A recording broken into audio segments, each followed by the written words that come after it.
capítulo 4, versículo 1. É um versículo muito forte. Quinta-feira passada eu falei dele, e hoje eu vou continuar falando, porque é muito importante. Muitas pessoas vêm para a casa do Senhor com uma expectativa de ser curado e liberto, mas não conseguem discernir o mundo espiritual. Sai daqui e continua servindo ao mundo espiritual das trevas. E Deus fala que, amados, olha que tratamento de Deus, né? Amados, não descrédito a qualquer espírito.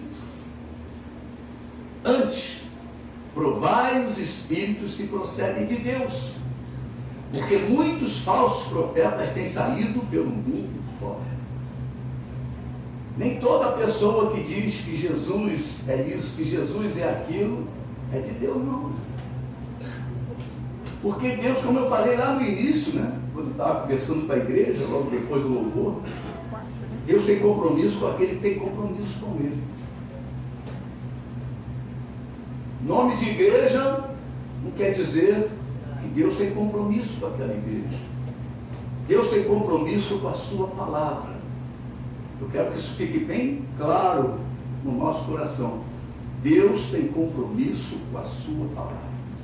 E Deus, através desse versículo e o tema que nós vamos falar, é o que Deus espera de nós, né? O que Deus espera de cada um de nós. Deus, através desse versículo, nos coloca numa condição na qual Ele mesmo estabeleceu para o seu povo. É Deus que estabelece as regras. Não é igreja, não é pastor, não é diácono, nem profeta. As regras do povo de Deus, quem estabelece é o próprio Deus. O seu próprio povo deve fazer prova do mundo espiritual. Então nós que temos comunhão com Deus, lá no Velho Testamento, faz de conta que eu fosse Moisés, o Espírito Santo estaria só comigo, não estaria com o povo. Deixa aí, estaria com o povo. Então, com o Novo Testamento não, o Espírito Santo está com cada um de nós. Está com cada um de nós. E nós precisamos, em nome de Jesus, nos lembrar disso, que a responsabilidade é individual.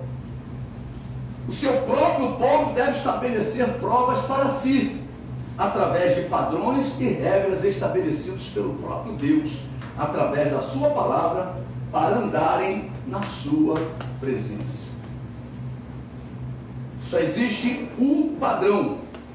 Só existe uma regra para provarmos o mundo espiritual. E este padrão é a palavra de Deus. É Deus, a palavra de Deus, que estabelece todas as regras, todos os padrões.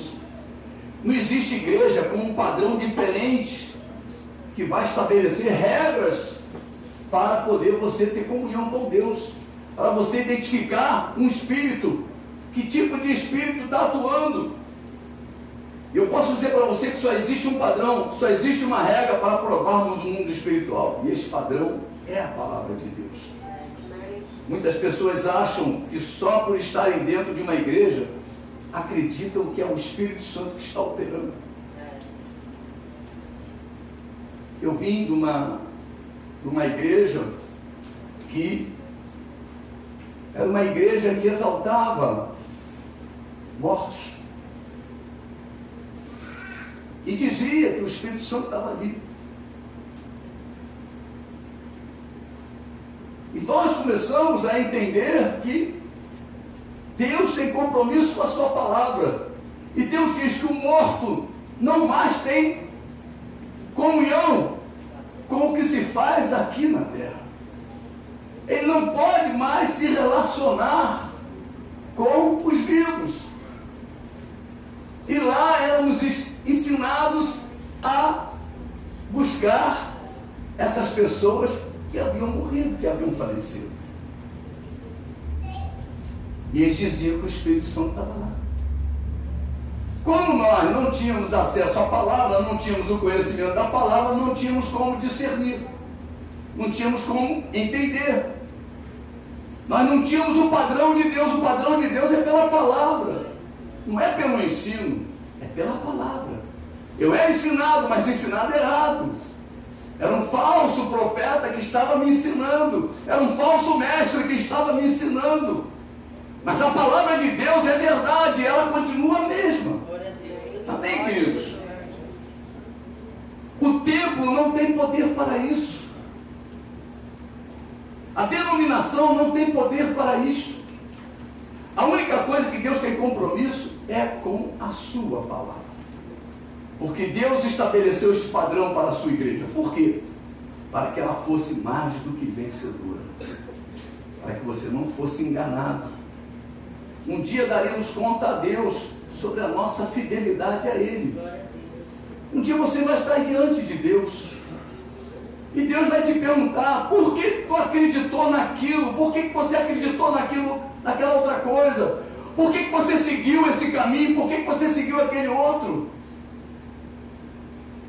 Se você tinha a palavra. Um dos ensinamentos mais lindos sobre a palavra de Deus é diz que ela é lâmpada para o nosso pé. Salmo 119, 105 diz que ela é lâmpada. Então, imagina você botar um bocal no teu pé e rosquear uma lâmpada. E essa lâmpada passa a ser agora a luz para o teu caminho. Ele diz, é lâmpada para o teu pé e luz para o teu caminho. Então quer dizer o quê? Você, cada vez que você anda, olha, ele vai iluminando o teu caminho. Ele vai iluminando o teu caminho. Aquele que tem Jesus tem a capacidade de não andar mais nas trevas. Porque Jesus é a palavra. Quando você bota a palavra para te conduzir, você passa a ser mais do que vencedor. Aleluia. Aleluia. E o que dizer da fidelidade a Deus? O que quer dizer fidelidade a Deus, igreja? É que em nossa peregrinação por este mundo, não abrimos mão do padrão que o próprio Deus nos deixou. Isso é fidelidade a Deus. Você sabe aquele negócio que a mamãe diz para a filha, filha, não converse com ninguém na rua. Não aceite bala de ninguém na rua. Não aceite nada de ninguém na rua. A mamãe sempre dá esse recadinho para a menina, ou para o menino. E o que acontece?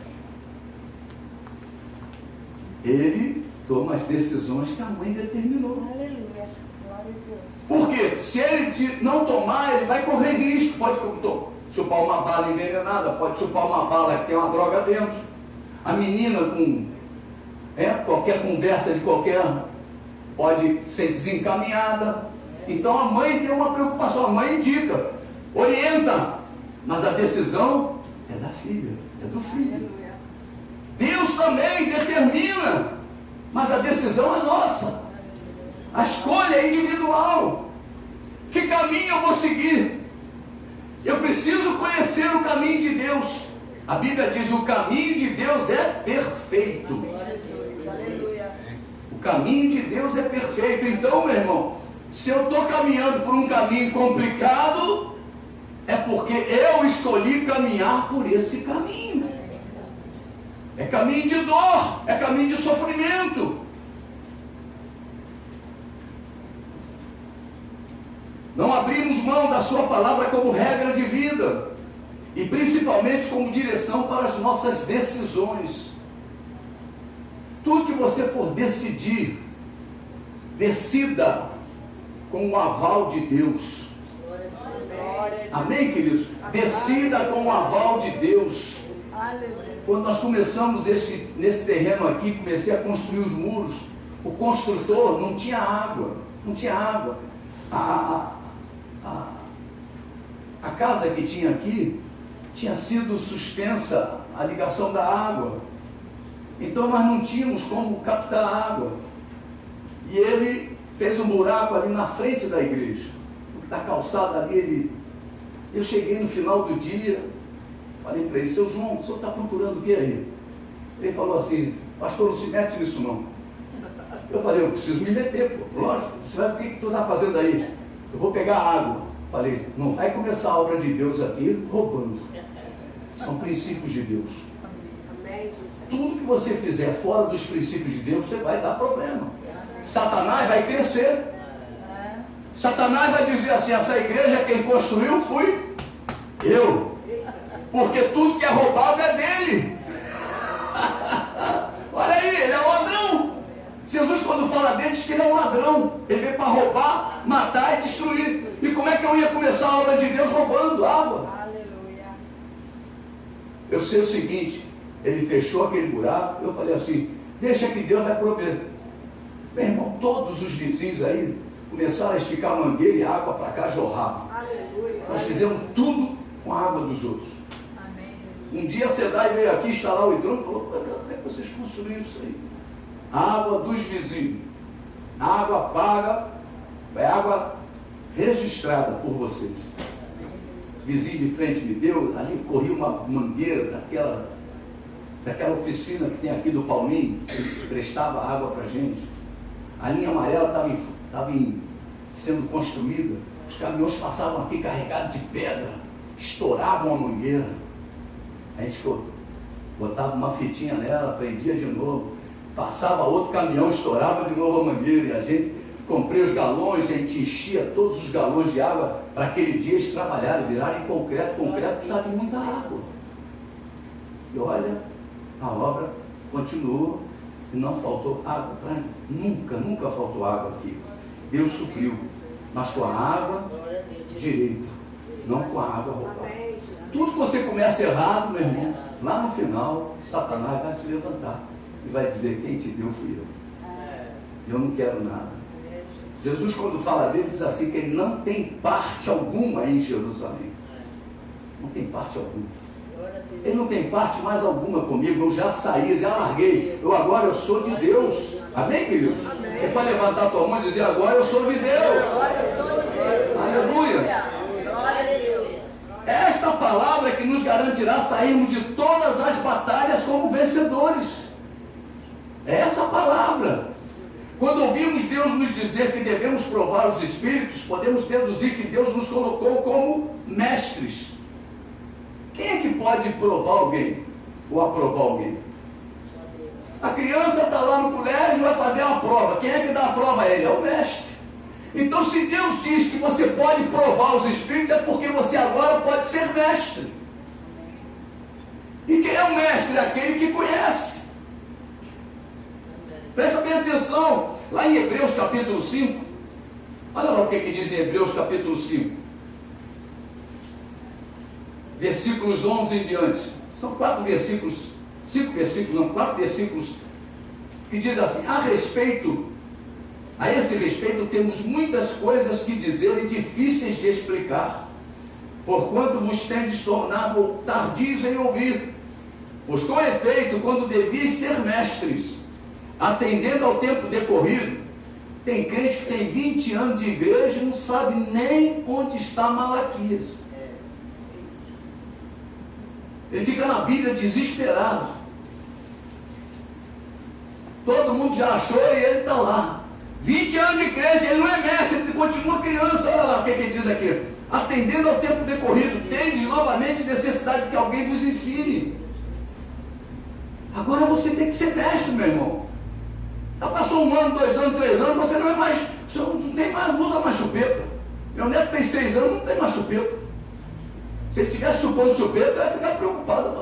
Meu neto está com algum problema. Mas tem crente com 10, 15 anos, ainda está de chupetão. Crente de chupetão, né? E, de novo, quais são os princípios elementares dos oráculos de Deus? Assim vos tornaste como necessidade de leite, não de alimento sólido. Ora, todo aquele que se alimenta de leite é inexperiente na palavra da justiça, porque é criança. O que é uma criança? Uma criança é que não cresce. Continua criança. Mas o alimento sólido é para os adultos, para aquele que pela prática tem as suas faculdades exercitadas para discernir não somente o bem, mas também o mal. É muito bom você dar glória a Deus, é muito bom também você perceber quando é o inimigo que está agindo. Você tem que ter essa visão, você tem que ter esse entendimento, você tem que saber quando é Deus e quando é o diabo. Você liga a televisão, está lá um camarada falando. Daqui a pouquinho você começa a desconfiar, porque ele fala umas coisinhas meio estranhas. O ouvido está afinadinho.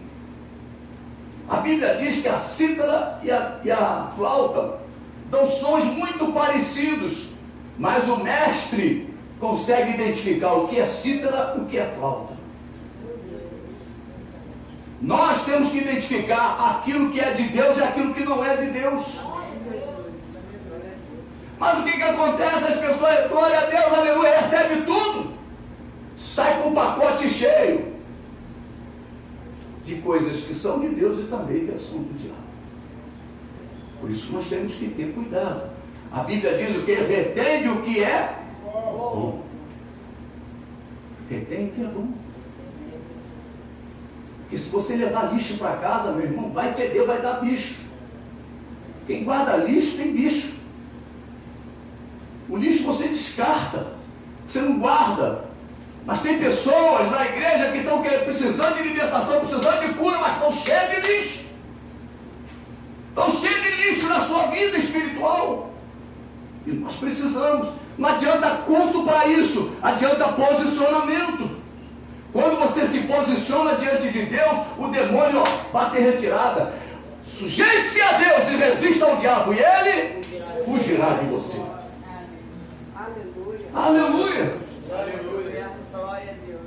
O mundo espiritual é para ser provado por nós que cremos em Jesus Cristo, que Jesus Cristo é o Senhor e já o recebemos como nosso Salvador pessoal. Esta palavra é para toda a igreja. Deus espera que sejamos mestres. Deus espera que você cresça. Deus espera que durante a nossa carreira consigamos provar os Espíritos. Você tem que apurar os teus ouvidos. Você tem que apurar. Meu irmão, a pessoa que está dirigindo um coral, ele percebe quando há um desafio. Ele está numa orquestra, ele percebe quando aquele instrumento está desafinado. O maestro, ele tem essa capacidade. Por quê? Porque ele estudou, porque ele é um mestre. Agora o crente não, ele quer ficar sempre como uma criança. Meu irmão, você está enganado. Você precisa crescer na graça e no conhecimento de nosso Senhor e Salvador Jesus Cristo. Você precisa tomar posições. Para quê? Para que o inimigo não mais se posicione na sua vida, na sua casa, na sua família. Deus espera que durante a nossa carreira consigamos provar os Espíritos. E aqueles que passarem pela prova procedem de Deus. Em tudo que reluz é ouro. Mas qual é o objetivo de Deus com relação a provar os Espíritos? É para com a nossa segurança. Deus está preocupado com a nossa segurança. Isso é segurança para você. Existe uma guerra espiritual. Estamos vivendo uma batalha espiritual. O objetivo maior desta batalha é a sua alma. O diabo não está satisfeito com a tua alma. Você agora não serve mais. Então ele vai tentar te enganar, ele vai tentar botar uma pedra no teu caminho. De quem serás? Para quem irás? São perguntas bíblicas. Deus, quando nos deu o seu Espírito e também nos capacitou para compreendermos a sua palavra, Ele na realidade estava nos dando total condição para vivermos a eternidade com Ele. Quando você aceita Jesus, meu irmão, o pacote é completo. Você recebe o pacote completo. Deus te deu um pacote completo para completar a carreira. Glória a Deus. Você sabia que existe o perigo de negligenciarmos tão grande salvação? O que Jesus fez pela tua vida, meu irmão, é impagável. É impagável. O mundo inteiro não paga a tua alma. Pode pegar o total de dólar que tem no banco americano, não paga a tua alma. Nada neste mundo tem como comprar a tua alma, pagar a tua alma. Só o sangue de Jesus tem o poder de comprar a tua alma e purificá-la, lavar a tua vida. Aleluia. Aleluia. Glória a Deus. Não negligencie essa salvação. E só existe uma maneira de nós perdermos a salvação: é seguirmos a voz do diabo e sermos dirigidos pelo engano, não pela verdade. O profeta Oséias, no capítulo 6, versículo 4, ele diz: olha,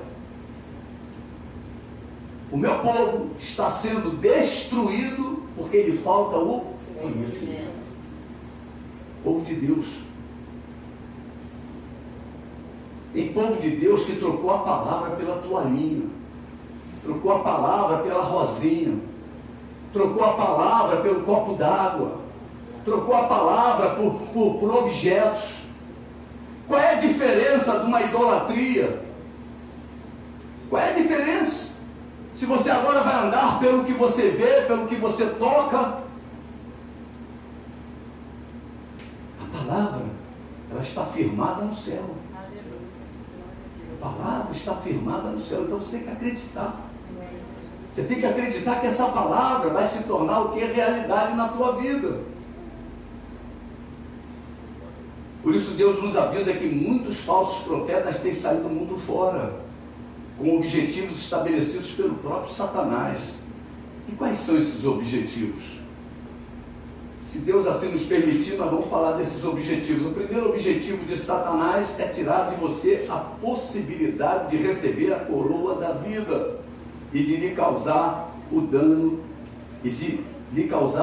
da segunda morte. Apocalipse capítulo 2, nós vamos lá no livro do Apocalipse, porque do capítulo 2 ao capítulo 3, nós temos as cartas às igrejas. E essas cartas falam muito, né? Essa parte aí está lá no versículo 10, parte B, e diz assim, vamos ver vamos ver o versículo todo, 10 e 11. Não temas coisas que tem de sofrer, eis que o diabo está para lançar em prisão alguns dentre vós, para serem expostos à prova, e tereis tribulação de delírio. Sê fiel até a morte, e dar-te-ei a coroa da vida. Quem tem ouvidos, ouça o que o Espírito diz às igrejas: o vencedor de nenhum modo sofrerá o dano da segunda morte. Meu Deus. O segundo objetivo de Satanás é de tirar a possibilidade de você se alimentar da árvore da vida que se encontra no paraíso de Deus. Versículo de número 7 desse mesmo capítulo. Quem tem ouvidos, ouça o que o Espírito diz às igrejas: ao vencedor dar-lhe-ei que se alimente da árvore da vida que se encontra no paraíso de Deus. Repare bem que Deus fala sempre ao vencedor. Quem é o vencedor? É aquele que conseguiu discernir e não se envolveu com o mal. O terceiro objetivo fala de Satanás é roubar de nós a possibilidade de receber o maná escondido, e bem como uma pedrinha branca com o nosso novo nome. São promessas de Deus para as nossas vidas, para os vencedores. Versículo 17, ele diz assim: quem tem ouvidos, ouça o que o Espírito diz às igrejas: ao vencedor dar-lhe-ei do maná escondido, bem como lhe darei uma pedrinha branca, e sobre essa pedrinha escrito um nome novo, o qual ninguém conhece, exceto aquele que o recebe. Que coisa linda, né? O quarto objetivo de Satanás é nos tirar a autoridade que receberemos de Deus sobre as nações, e bem também como uma pedrinha branca, e também a estrela da manhã. Versículo de número 26 do capítulo 2. Ele diz assim: ao vencedor que guardar até o fim as minhas obras, eu lhe darei autoridade sobre as nações, e com cetro de ferro as regerá, e as reduzirá a pedaços, como se fossem objetos de barro. Assim como também eu recebi de meu Pai, dar-lhe ainda a estrela da manhã. Quinto objetivo de Satanás é de nos tirar a possibilidade de vestirmos as vestiduras brancas de Deus, e também o risco de termos o nosso nome apagado no livro da vida, e também o de não termos o nosso nome confessado diante de Deus. Que coisa tremenda! Satanás quer te roubar isso tudo. Capítulo 3, versículo 5, diz: o vencedor será assim vestido de vestiduras brancas, e de modo nenhum apagarei o seu nome do livro da vida, pelo contrário, confessarei o seu nome diante de meu Pai, diante dos seus anjos. Louvado seja o nome de Jesus. Aleluia. O sexto objetivo de Satanás é nos tirar do santuário de Deus e também não permitir que em nós seja gravado o nome de Deus. Versículo 21 do capítulo 3. Ele diz assim: ao vencedor dar-lhe-ei sentar-se comigo no meu trono, assim como também eu venci e me sentei com meu Pai no seu trono. Quem tem ouvidos ouça o que o Espírito diz às igrejas. Amém. Meu amado e minha amada, perdão, falei o versículo 12, né? Eu falei o 21, mas era 12. Ele diz assim, não, já li, já é esse mesmo. Quando Deus nos ordena provarmos os espíritos, igreja, os muitos falsos profetas têm saído do mundo fora, é para que não sejamos enganados. Deus capacitou a sua igreja com o que há de melhor. Deus derramou sobre a sua igreja o seu Espírito. Aleluia. E com o Espírito os dons, os presentes de Deus, os dons de Deus estão com a igreja. O que são os dons? Isso é a capacitação de Deus para a sua igreja. Você entra doente e sai curado. Você entra com a dificuldade, Deus revela a tua dificuldade e te liberta. Deus revela, Deus faz coisas grandiosas. Deus usa o profeta para falar à sua igreja com o objetivo de fazer com que ela venha a ser edificada. Hoje não podemos nos esquecer destes detalhes. Só caminhamos enganados se quisermos. Você pode dizer, na casa do meu Pai, tem socorro para a minha necessidade. O diabo não tem nada a perder, nós temos. O diabo já está condenado. O diabo já foi condenado, mas você não. Você agora tem a possibilidade de se tornar um vencedor. Se quisermos ouvir a palavra de Deus, comeremos o melhor desta terra. Olha, a palavra de Deus nos dá a capacidade de comermos o melhor desta terra. Nós ainda estamos aqui, não estamos no céu, mas Deus tem o melhor desta terra para a tua vida. Tem um versículo em Isaías, capítulo 1, versículo 19, que diz, olha, se quiseres e me ouvirdes, comereis o melhor desta terra. Comereis o melhor desta terra. O Espírito do Senhor está neste lugar, está com a igreja do Senhor, está com aqueles que praticam a sua palavra. Muitos crentes têm o vício de repetir o que os outros falam, e isto é muito perigoso. Nós devemos somente repetir o que Deus fala. Guarda isso no teu coração. Você só deve repetir o que Deus fala. Por isso nos teus lábios tem que ter a palavra de Deus. Devemos ser imitadores de Deus. Devemos falar de acordo com os oráculos, com a palavra de Deus. Somente agindo assim, não só conseguiremos provar os Espíritos, mas principalmente nos desviaremos dos ensinamentos deles. Meu irmão, eles ensinam de montão. Estão aí gastando fortunas em ensinamentos. Tem os testemunhas de Jeová, os sabatistas, né? Quer dizer, os sétimo dia, né?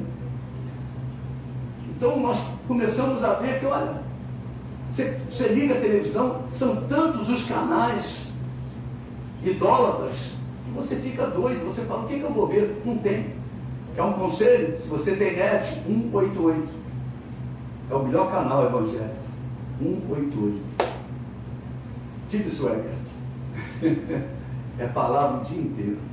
Você liga, você é edificado. Você é edificado. Até hoje aquele homem não desviou. A mesma palavra. Ele passa a programação de 1980 e pouco. Está lá. A mesma palavra que ele pregava quando ele era novo, hoje está com mais de 80 anos, ainda está pregando a palavra. Na velhice ainda darão seus frutos. A velhice ainda dá fruto. Amém, Jesus. Aleluia. O que Deus deseja é que você não venha se desviar do alvo. A presença de Deus em nós é algo que deve ser mantida a todo custo. Você precisa manter a presença de Deus na tua vida. Quem cultiva a presença de Deus na sua vida é você. É o próprio crente. Olha quantas pessoas tem aquela crente 6 horas. Que crente é esse? Ah, vocês oram por mim. Só pede oração, não ora nunca. Quando fica doente, quer que vá visitar, mas nunca visitou ninguém. Você está me entendendo o que eu estou dizendo? Amém. Quer que salve os seus parentes, mas ele nunca participa de um evangelismo. Meu irmão, nós temos que colher o que semeamos. Amém. Glória a Deus. Você tem um evangelismo e você não vai ao evangelismo, e como é que você quer ter a tua parentela se você não semeia evangelização? A pessoa colhe o que semeia, o que plantou. Não é a igreja que fala isso não, é a palavra. Nós precisamos exercitar o que Deus manda a gente exercitar. Precisamos cobrir o nu, precisamos visitar um enfermo, precisamos alimentar. Olha, nós temos um armazém, se você puder, ajude-nos. Porque ali você está exercitando a palavra de Deus. Quando chega a época do sopão no frio, meu irmão, vai na rua, o pessoal pede cobertor. Para a van, tem cobertor? Tem cobertor? Não tem, tadinho, não tem, ninguém deu cobertor. Nós precisamos fazer a obra de Deus. Se você não pode ir no sopão, pelo menos contribua para o sopão. Ajude.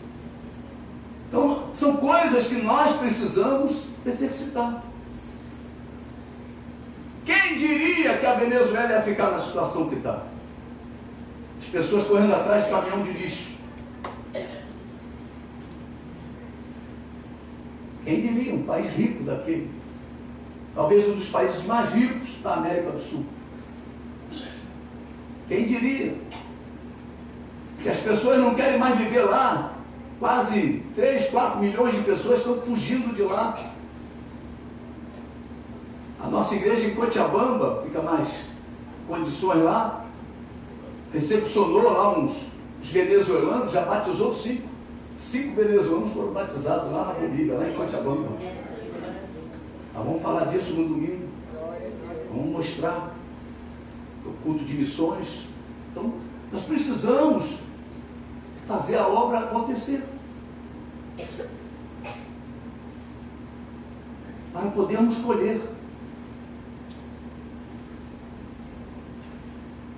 Cada um de nós precisa manter a presença de Deus. Deus nos chamou a uma comunhão plena. Plena. Sabe o que quer dizer plena? Completa. Mas a pessoa não quer ter uma comunhão plena com Deus. Ele quer ter uma comunhão com Deus e uma comunhão com o diabo. Então a comunhão com Deus não é plena. Ah, pastor, é isso? Isso é um exagero. Não, é Bíblia. O mundo espiritual, da parte do diabo, é perverso. Não tem misericórdia. Atinge principalmente um filho de Deus com toda a fúria. O objetivo deles é arrebentar com a tua vida. E você precisa ficar ligado, atento, porque você mudou de lado. Você não é mais dele. Jesus te tirou das trevas e te transportou para a sua luz. Te tirou do império de Satanás e te levou para o reino do Filho do seu amor. A palavra de Deus fala isso, ele te transportou. Você não está mais lá. Você não tem mais nada com aquilo lá. Você agora é um novo homem, uma nova mulher. Viva a vida que Deus está te dando. É isso que Deus está falando nesta noite. Em primeiro lugar, com o Pai, com o Filho e com o Espírito Santo. E em segundo lugar, com os nossos irmãos. O crente precisa ter comunhão, não só com Deus, mas com os irmãos, a igreja. Essas igrejas que não têm comunhão, culto 9, culto 6 da manhã, perdão, 7 da manhã. 7 da manhã, entra uma turma. Aí acaba o culto, sai aquela turma e entra outra turma. Cadê a comunhão? Não tem, não existe comunhão. Aí 9 horas da manhã tem outro culto, 11 horas da manhã outro culto, aquela turma das 9 sai e entra a turma das 11. Tem comunhão. Essa igreja, meu irmão, está complicada. O dia que alguém precisar de alguém, está perdido. Não conhece ninguém. Mas aqui, a grande maioria, conhecemos pelo nome. A grande maioria aqui a gente conhece pelo nome. Todo mundo se conhece. Isso é igreja. Isso é igreja. A igreja precisa preservar a comunhão, não só com Deus, mas também com o seu irmão. Aleluia. Precisamos amar a Deus e amar também o nosso irmão. Mas quem é meu irmão? Aí, vai pegar aí, ó. Um certo dia Jesus ensinou sobre isso também, está lá em Marcos, capítulo 3. Vamos lá em Marcos 3. Marcos, capítulo 3. Evangelho de nosso Senhor e Salvador Jesus Cristo, segundo Marcos.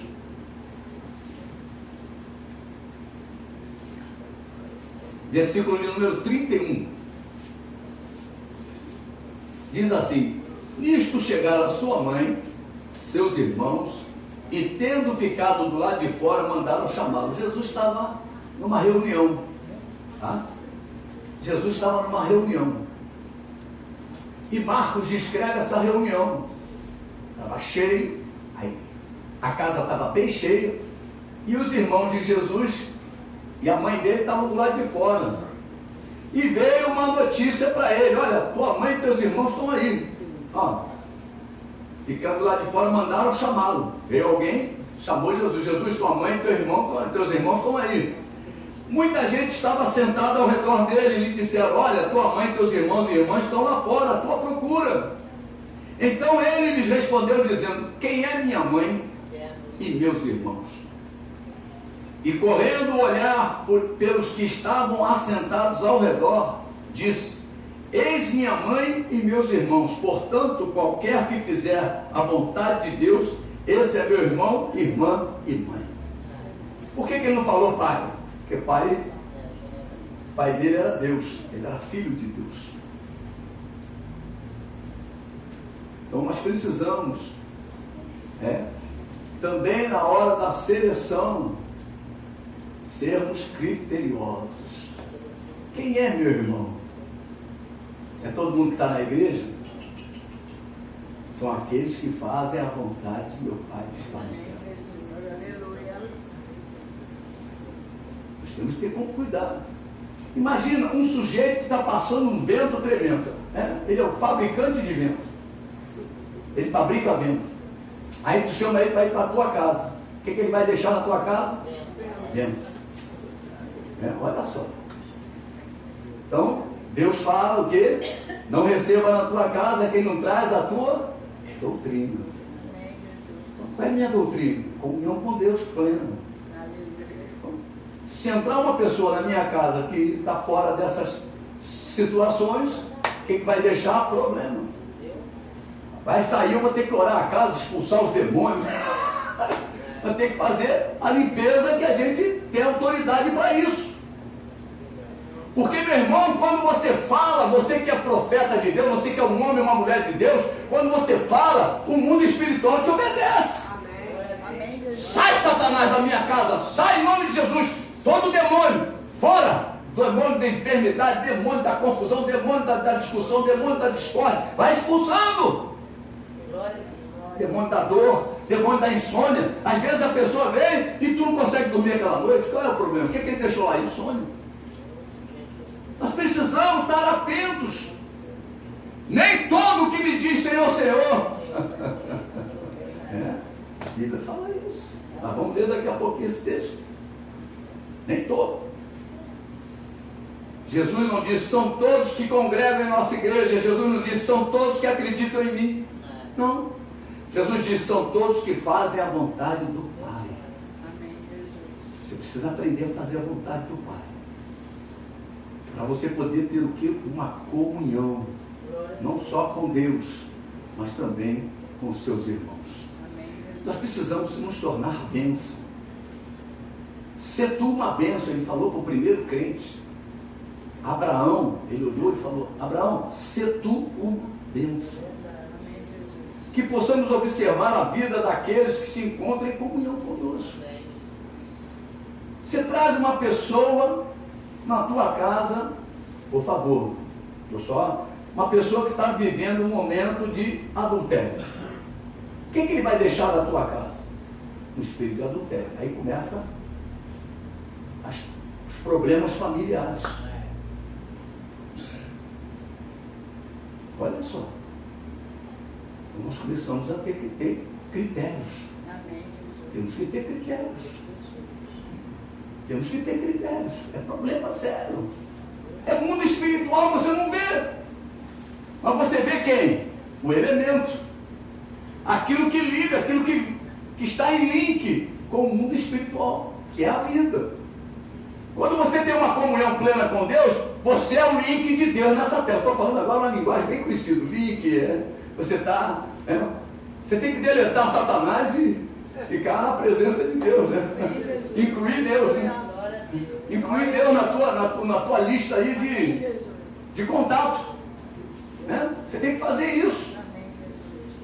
Não é porque expulsamos os demônios em nome de Jesus que Jesus disse aquilo. Não é porque curam em nome de Jesus, isso não é sinal. Não é porque profetizam em nome de Jesus, não é porque usam o nome de Jesus, é simplesmente porque tem compromisso com a sua palavra. Você tem que ter, a tua comunhão tem que ser com pessoas que têm compromisso com a palavra de Deus. Aí tua vida vai ser de paz. Porque tu não vai permitir que o cramunhão entre, que o demônio entre.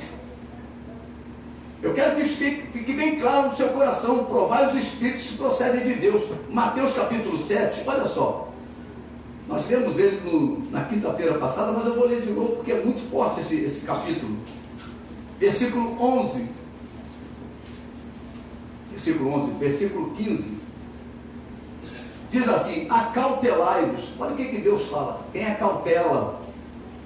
Cuidado. Cautela é cuidado, né? Dos falsos profetas, que se vos apresentam disfarçados em ovelhas.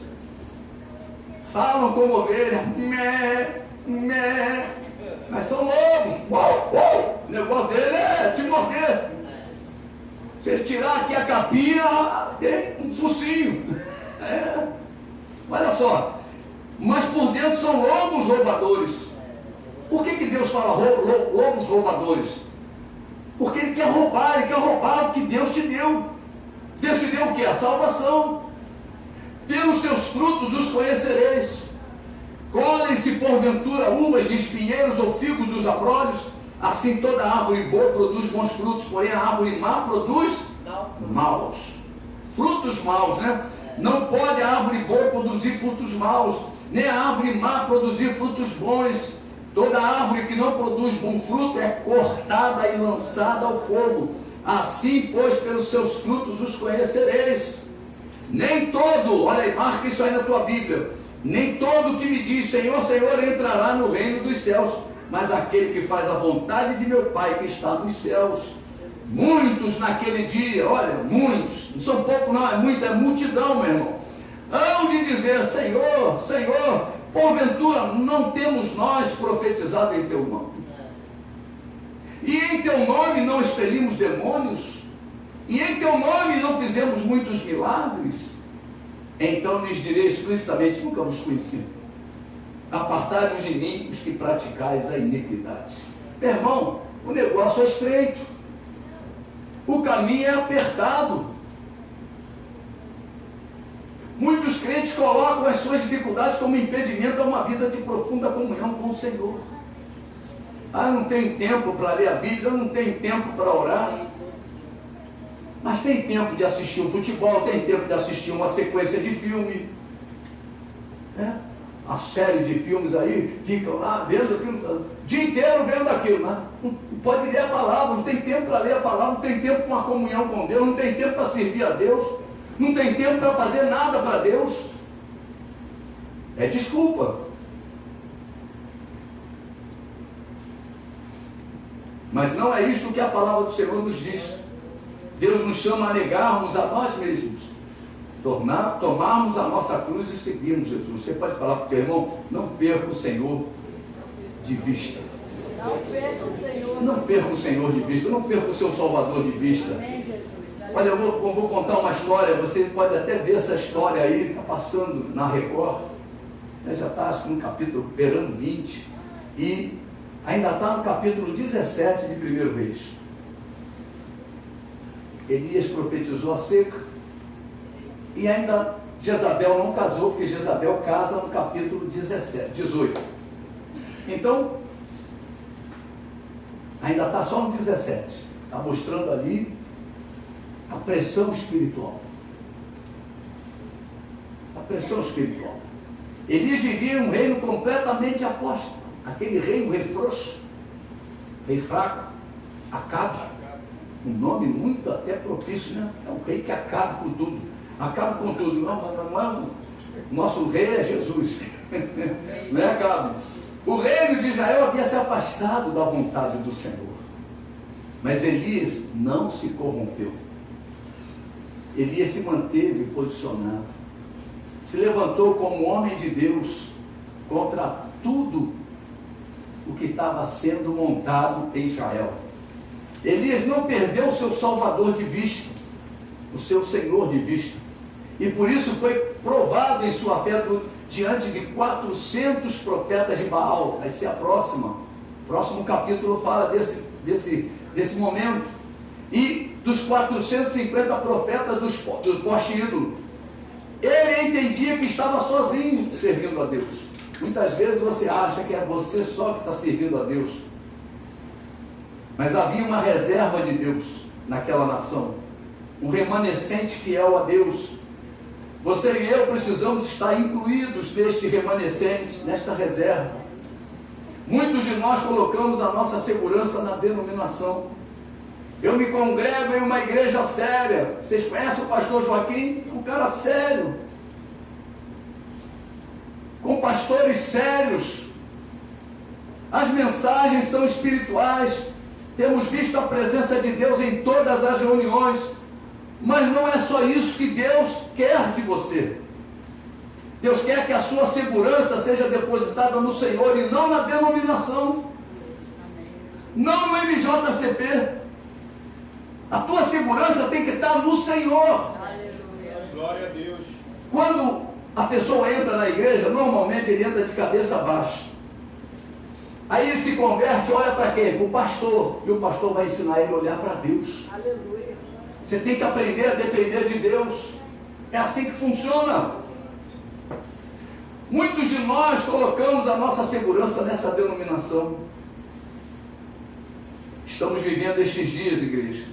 Dias do falso, dias do engano, dias do mentiroso, dias de perversidade, dias de trevas e negridão. Aprenda a provar os espíritos. Somente agindo assim teremos a certeza de não sermos arrastados e afastados da presença de Deus. Cuidado com os ventos de doutrina. Cuidado com as artimanhas dos homens. Meu irmão, começa com uma coisa tão simples. As pessoas vêm e trazem elementos do Velho Testamento para cima do púlpito. E coloca aqui um elemento do culto antes de Jesus. Um elemento do culto do sacerdócio antigo, segundo Arão. O negócio é sutil, bonito, castiçal bonito. Daqui a pouquinho introduz mais a arca com seu propiciatório. Daqui a pouquinho você está vendo que o pastor agora colocou uma vestimenta diferente. Ele está se vestindo agora como se ele fosse um sacerdote de Arão. E ele agora começa a conduzir a igreja de uma forma a você a se tornar como se fosse um israelita. Então você começa a ver que a igreja perdeu a sua essência. Porque isso era o velho culto. Jesus abriu uma nova dimensão. Nós estamos na dispensação do Espírito. Amém, Jesus. Mas agora estamos na nova aliança. A antiga aliança, todos os objetos de culto da antiga aliança caducaram, se tornaram inadequados. Daqui a pouquinho a pessoa começa a se prostrar diante de um castiçal, começa a tocar na arca, achando que vai sair poder da arca. Começa, é tanto começa que ele acaba perdendo a essência do Evangelho. Cuidado para que ninguém te enrede e nem te enlace. Cuidado, provai os espíritos se procedem de Deus. Deus preparou o melhor para os vencedores. Deus tem o melhor para mim e tem o melhor para você. No dia do arrebatamento, o próprio Deus é quem nos virá buscar. Que privilégio, hein? Deus vai sair, Jesus vai sair do trono, vai vir para nos encontrar. Aleluia. Meu irmão, vai buscar os vencedores. Amém. Aqueles que guardaram a sua palavra, aqueles que praticaram a sua palavra, aqueles que colocaram em prática todos os seus ensinamentos.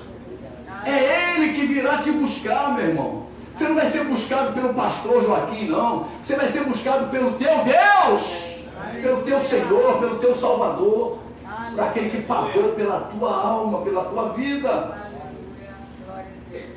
Você e eu somos muito importantes para Deus. Você pode dizer para você: eu sou muito importante para Deus. A promessa é para aqueles que permanecerem na presença de Deus pela fé, provando os Espíritos, observando o fruto de suas vidas, preocupando-se em viver uma vida reta e santa na presença de Deus. Deus chama cada um de nós a um posicionamento com Ele. Deus exige que a sua igreja seja aperfeiçoada nesse aspecto. Se você buscar na palavra de Deus, você vai ver que a igreja precisa desenvolver a sua salvação com temor e tremor. Paulo escreve isso aos Filipenses, capítulo 2. Somente pelo conhecimento de sua palavra poderemos provar se os Espíritos procedem de Deus, pois muitos falsos profetas têm saído do mundo fora. Hoje é noite de renovação de votos diante do Senhor. Essa é a verdadeira libertação, essa é a verdadeira cura. Deus quer que você e eu nos humilhemos diante dEle, diante da sua presença, e que principalmente tomemos posição com relação ao estudo da sua palavra.